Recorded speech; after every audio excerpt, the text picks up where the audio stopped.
श्री सद्गुरुदेव जी को अलग आदेश आदेश आदेश। 984 दिन को आदेश आदेश आदेश। सच्चा शिष्य और समर्पण भाव क्या है, किस तरीके से सच्चा शिष्य बना जाए और समर्पण कैसे पैदा हो, समर्पण जो है, समर्पण भाव, समर्पण जो गुण है वो किस तरीके से अपने अंदर उत्पन्न किया जाए, कैसे समझा जाए समर्पण को।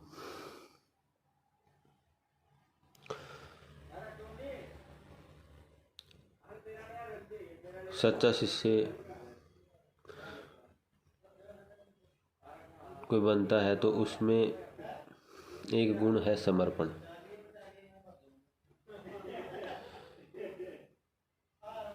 सच्चा शिष्य बनने के लिए सबसे पहले अपने आप को गुरु के अनुकूल कर देना है। अनुकूलन 5वीं 6वीं की किताबों में आता भी है।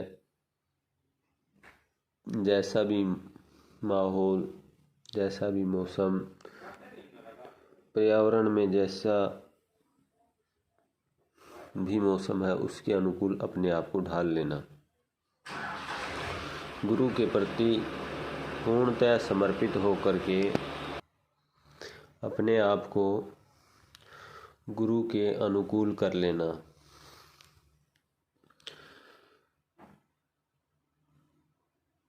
शिष्य बनने से पहले जो भी व्यक्ति किसी भी गुरु का शिष्य बनना चाहता है तो पहले उसे गुरु के आचार व्यवहार और वहाँ की जो परंपरा है उसे पूर्ण रूप से समझ लेना चाहिए। और वो कैसे संभव है, वो है कि गुरु के पास रह कर के सेवा वगैरह करके और सेवा भाव से उनके सानिध्य में रहकर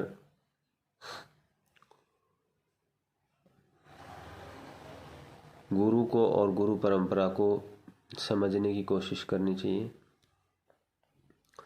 दूसरी बात, गुरु बनने की कोशिश नहीं करनी चाहिए और गुरु की नकल करने की कोशिश नहीं करनी चाहिए। गुरु के बताए गए निर्देश के अनुसार बस चलना है।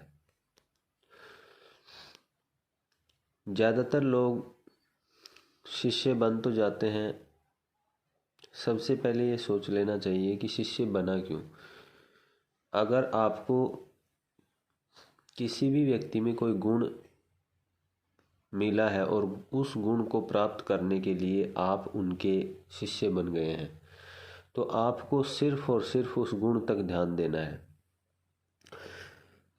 अगर आप उससे बाहर निकल गए, गुरु की नकल करने लग गए, गुरु में कमियां खामियां तलाशने लग गए तो आप उस रास्ते से भटक जाएंगे।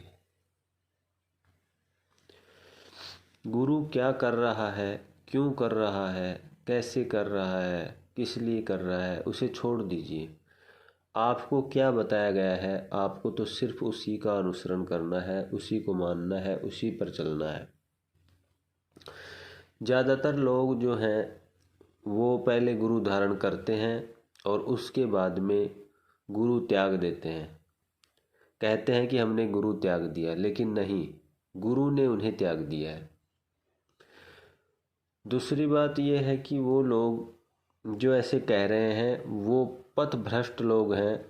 वो कभी भी किसी भी परंपरा से जुड़कर के मंजिल को नहीं प्राप्त कर सकते हैं।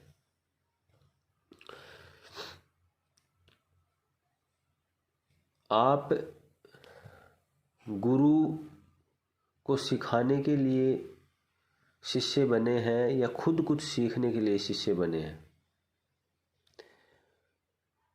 गुरु जो कार्य कर रहे हैं वो आपको समझ में नहीं आ रहा है, या वो ऐसा क्यों कर रहे हैं, या ऐसा बर्ताव क्यों कर रहे हैं, ऐसा व्यवहार क्यों कर रहे हैं, अगर ये समझ में नहीं आ रहा है तो आप अच्छे शब्दों के साथ और उचित व्यवहार के साथ और बड़ी विनम्रता से उनके समक्ष ये बात रख सकते हैं, मौका महल देखते हुए। और ज़रूर भी गुरु आपको बताएंगे कि वो ऐसा क्यों कर रहे हैं।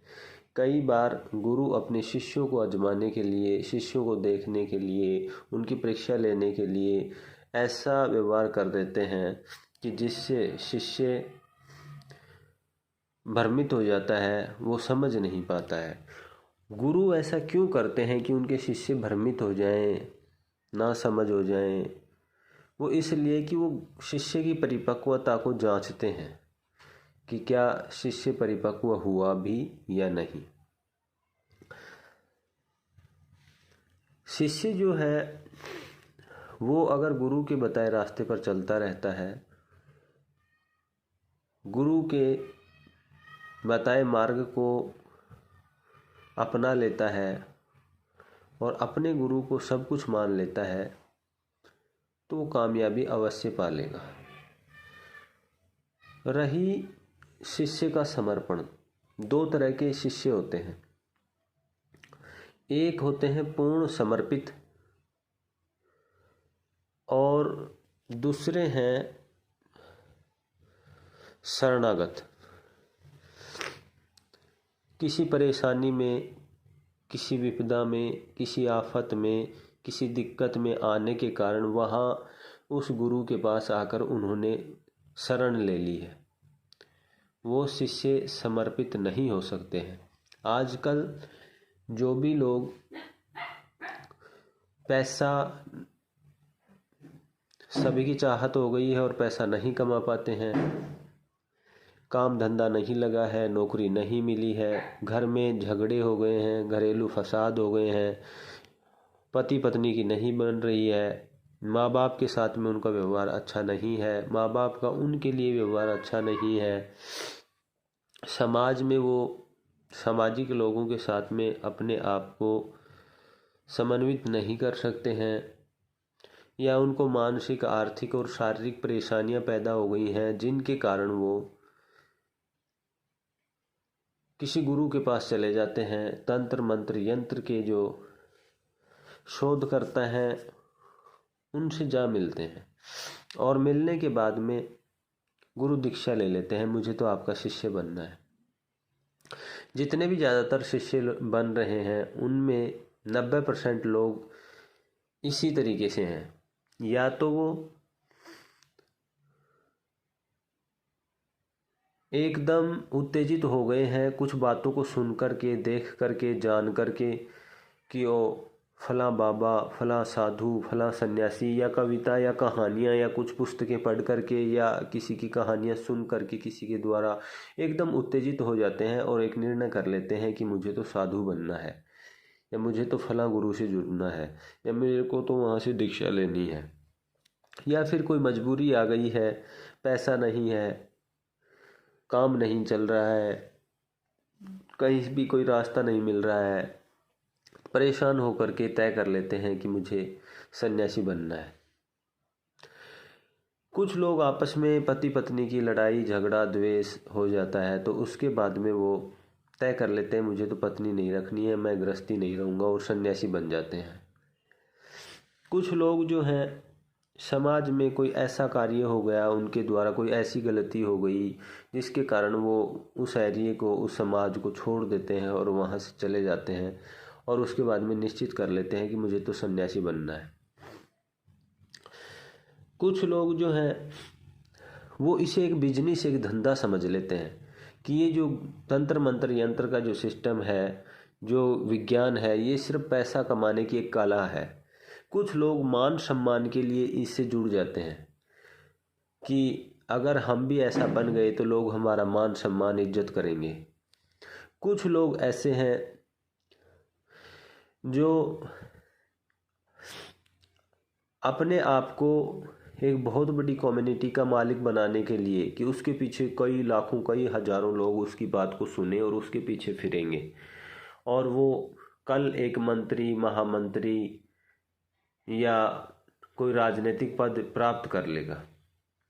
तो ऐसे बहुत से लक्ष्यों से जुड़ते हैं और ये जितने भी लोग हैं ये आध्यात्मिक रूप से जुड़ने वाले पूर्ण समर्पित और उचित योग्य शिष्य नहीं हैं।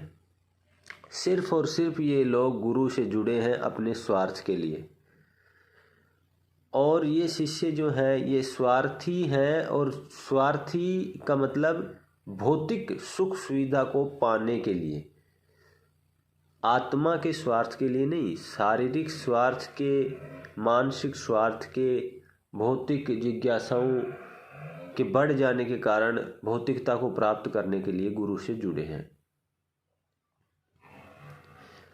बहुत कम साधु और बहुत कम संत, बहुत कम शिष्य ऐसे हैं जो सिर्फ और सिर्फ सनातन सभ्यता और संस्कृति को समझने के लिए, गुरु परंपरा को जानने के लिए, सिद्ध नाथ संप्रदाय या जिस भी परंपरा से वो जुड़े हैं उसे समझने के लिए, उस साइंस को जानने के लिए और उसमें रिसर्च के लिए जुड़े हैं। उन्हें न सुख से कोई परवाह है, न दुख से कोई परवाह है, न अच्छे से कोई दिक्कत है, न बुरे से कोई दिक्कत है, न खुशी से, न गम से, न अपने से, न पराये से, न दिन से, न रात से, न ऊंच से, न नीच से, न सुबह से, न शाम से, न आसमान से, न ज़मीन से, न प्रॉपर्टी से, न कंगाली से। उन्हें किसी भी चीज़ की परवाह नहीं। वो सिर्फ और सिर्फ अपने रिसर्च में लगे हुए हैं, चाहे वो जिस भी स्टेट में चले जाएं, जिस देश में चले जाएं, जिस भी माहौल में चले जाएं, वो कैसे भी माहौल में रहें, लेकिन वो अपने मूल लक्ष्य से कभी भी नहीं हट सकते हैं और वो एक दिन कामयाब होते ही हैं। वो उस गूढ़ रहस्य, गूढ़ ज्ञान को पा लेते हैं। आजकल जितने भी लोग दीक्षा के लिए, मुझे तंत्र सीखना है जी, मुझे नाथ संप्रदाय में जुड़ना है जी, मुझे नादी जनेऊ चाहिए जी, मेरे को भी एक साधु बनना है जी, मुझे सनातन की रक्षा करनी है जी, मैं सनातन के विज्ञान से जुड़ कर के नाम रोशन करना चाहता हूँ जी। ये सब बातें तो बाद की हैं। तुम किसी भी व्यक्ति से जुड़ने के लिए, किसी भी गुरु से जुड़ने के लिए जो सनातन सभ्यता और संस्कृति के गूढ़ रहस्यों का रिसर्चर है, उससे जुड़ने के लिए अपने आप को योग्य तो बना लीजिए। तुम मतलबी इंसान जो हो वो क्या योग्य शिष्य बन जाओगे? वो स्वार्थ पूरा करने के लिए व्यक्ति ज़्यादातर इन कामों में जुड़े हुए हैं। नशे की आदत हो गई और नशे के लिए जुड़ गए, अय्यासी मक्कारी के लिए पैसा इकट्ठा करने के लिए जुड़ गए, अपनी वाह वाह करने के लिए जुड़ गए। ये नहीं है। पूर्ण समर्पण ये है कि गुरु के पास, गुरु की देख रेख में, गुरु के बताए मार्ग पर निस्वार्थ भाव से चलना। उसमें उसे सुख मिले या दुख कोई परवाह नहीं, रात हो या दिन कोई परवाह नहीं, अच्छाई मिले या बुराई कोई परवाह नहीं, समाज उसे कलंकित करे, अभिशापित करे या फिर उसकी बड़ाई करे, कोई परवाह नहीं, उसे कोई पद मिले या ना मिले कोई परवाह नहीं, उसे माया मिले या ना मिले उसे कोई परवाह नहीं, उसे कोई अपना माने या ना माने कोई परवाह नहीं, उसे लोग पत्थर मारे, गालियां दे या उससे उसकी जय जयकार करे, उसे कोई परवाह नहीं इन चीज़ों से। उसे तो सिर्फ और सिर्फ अपने गुरु के द्वारा बताए गए रास्ते पर चलकर सच को जान लेना है। कौन क्या कह रहा है, कौन क्या नहीं कह रहा है, क्यों कह रहा है, क्या कह रहा है, किस लिए कह रहा है, उससे कोई मतलब नहीं है।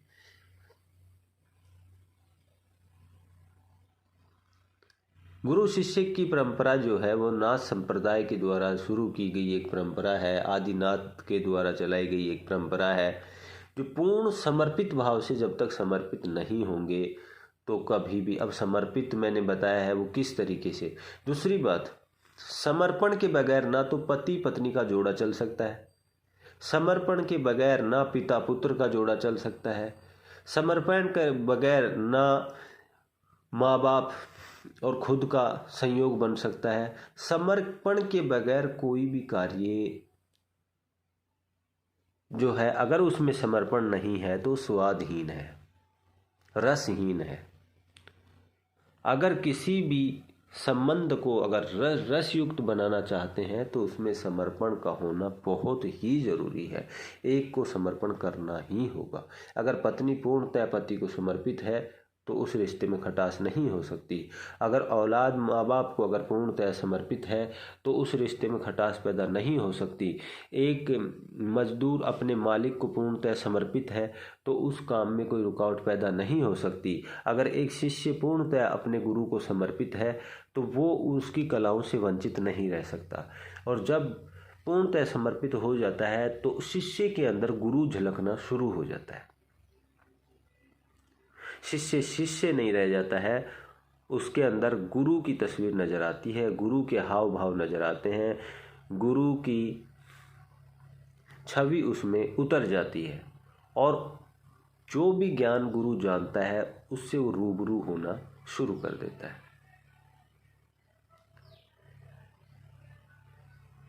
पूरी दुनिया के अंदर, पूरी सृष्टि में जो आदम जो जाति है, आदमी जो प्रजाति है, इसमें एक पवित्र रिश्ता गुरु शिष्य का रिश्ता, जिसकी आधारशिला समर्पण है। समर्पण का मतलब ये नहीं है कि आप गुरु को पैसे दें। समर्पण का मतलब ये नहीं है कि आप गुरु को धन दौलत ऐश और आराम दें। समर्पण का मतलब ये नहीं है कि आप अपना कुछ बेच करके उन्हें दें। अगर आप कुछ सीखना चाहते हैं, उसके लिए क्या करना क्या नहीं करना जो उन्होंने निर्धारित कर दिया है वो मानना है, गुरु की नकल नहीं करना है, उनके बताए कार्य पर, उनके बताए रास्ते पर चलना है। बहुत से लोग हैं जो गुरुओं में कमियां निकाल रहे हैं, उन्होंने ऐसा नहीं ऐसा कर दिया, उन्होंने ऐसा नहीं ऐसा कर दिया।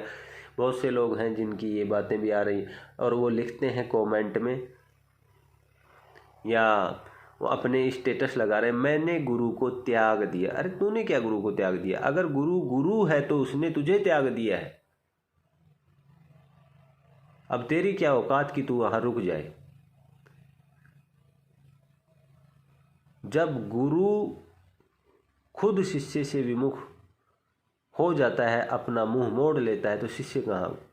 गुरु शिष्य की अगर कथाएं आप सुनना और कहानियां और उनके वाकयात आप सुनना चाहते हैं तो बाबा मच्छिंद्र नाथ जी और गोरक्षनाथ जी के बारे में सुने, बाबा जलंधर नाथ जी और बाबा कानिफ नाथ जी के बारे में सुने।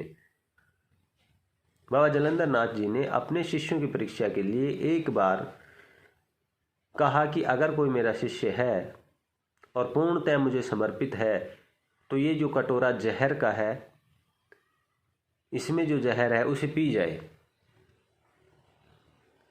बाबा कानिफ नाथ ने वो कटोरा उठाया और उसे पी गए। कुछ भी नहीं हुआ उन्हें, क्योंकि वो पूर्णतया अपने गुरु को समर्पित थे। समर्पण भाव देखना है तो मीरा को देखो, उनका अपने गुरु के प्रति जो विश्वास, जो समर्पण था। रविदास जी की शिष्या उनके बताए रास्ते पर किस तरीके से चली, वो है समर्पण। बाबा गोरक्षनाथ जी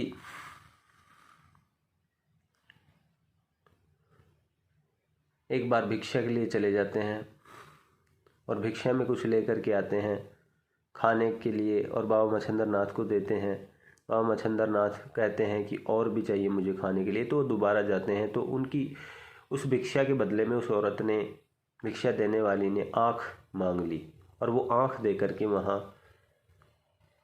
भिक्षा में जो सामान मिलता है वो लाते हैं, गुरु को देते हैं। ये है समर्पण।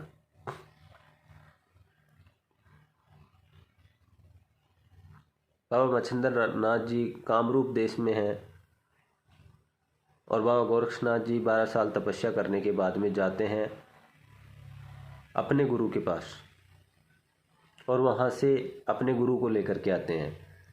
आजकल के शिष्य क्या करते हैं?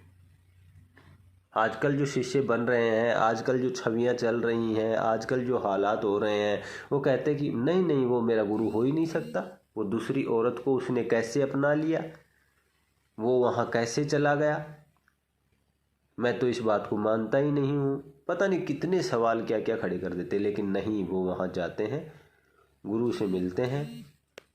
और गुरु का भी अपने शिष्य पर कितना अडिग विश्वास था। उन्होंने ये कह दिया था बाबा मच्छिंद्र नाथ ने कि जिस दिन मेरा शिष्य गोरक्ष यहाँ आ जाएगा, उस दिन मैं यहाँ से चला जाऊँगा।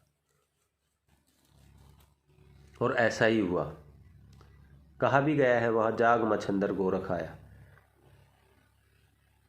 और बाबा मच्छिंद्र नाथ जी उसी टाइम बाबा गोरक्षनाथ जी की एक आवाज़ पर एकदम से उन्होंने कहा कि आज गोरक्ष आ गया है और मैं इन तमाम बंधनों से मुक्त हो जाऊंगा।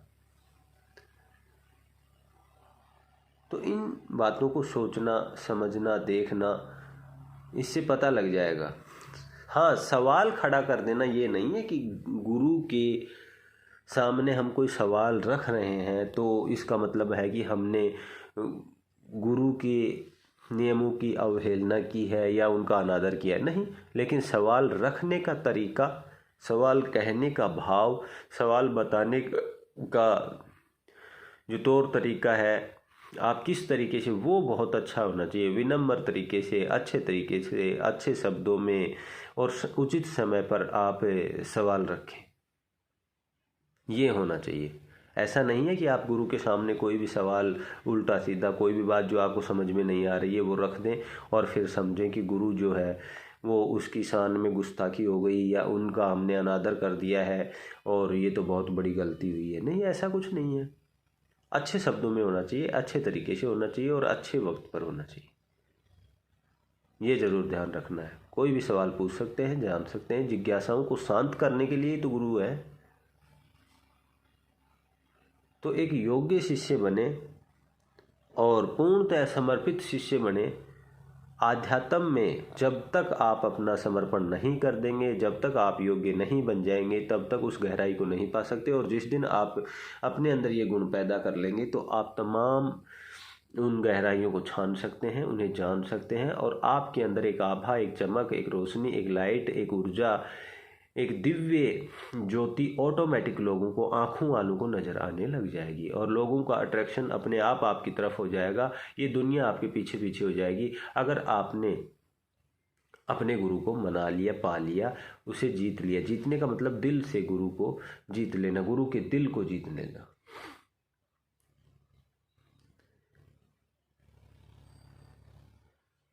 एक साधे सब सदें और सब साधे सब जाए, वो यही तो है। अगर आपने गुरु को साध लिया है तो सब कुछ साध लिया है और आपने सारी दुनिया को साधने की कोशिश की है तो कुछ भी हासिल नहीं करेंगे, सब कुछ यहीं रह जाएगा। तो इस पर विशेष ध्यान देने की ज़रूरत है। अपने आप को लायक बनाने की, अपने आप को योग्य बनाने की, अपने आप को कामयाब बनाने की। और उन महापुरुषों को और उन संतों को, उन योगियों को, उन तपस्वियों को पढ़ें जिन्होंने अपने आप को इस कसौटी में कसा है और कस करके अपने आप को साबित कर दिया है कि हाँ, वो एक योग्य शिष्य हैं। और योग्य व्यक्तियों के दिशा निर्देशन में चलें, उचित और अच्छे व्यक्तियों के संरक्षण में रहें और उनकी उचित सलाह पर कार्य करते रहें। आदेश आदेश।